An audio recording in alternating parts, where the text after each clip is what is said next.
Every single morning, the world resets. The sun rises. The clock starts again.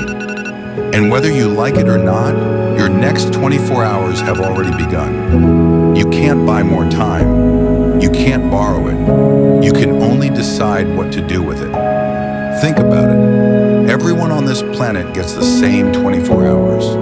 The billionaire, the artist, the dreamer, the student, the fighter. The difference isn't in time, it's in how they use it. Some waste it waiting for the perfect moment.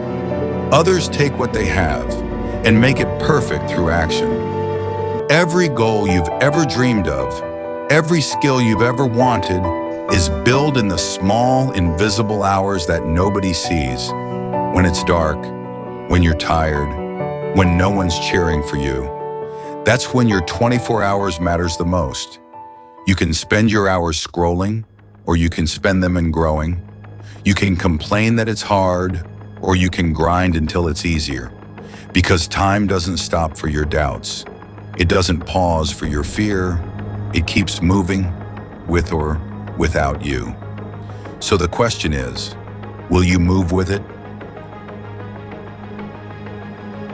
You've got dreams. Good. Then prove it. Not with your word, but with your actions.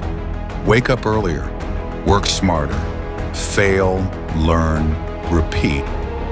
Because success isn't built in a single moment, it's built in the thousands of seconds that no one applauds. You don't need to have it all figured out today. You just need to use the hours you've been given. Do one thing better. Take one step forward. Make one more towards who you're meant to be. At the end of the day, your time will tell your story. So write something worth remembering. You have 24 hours. Make them count.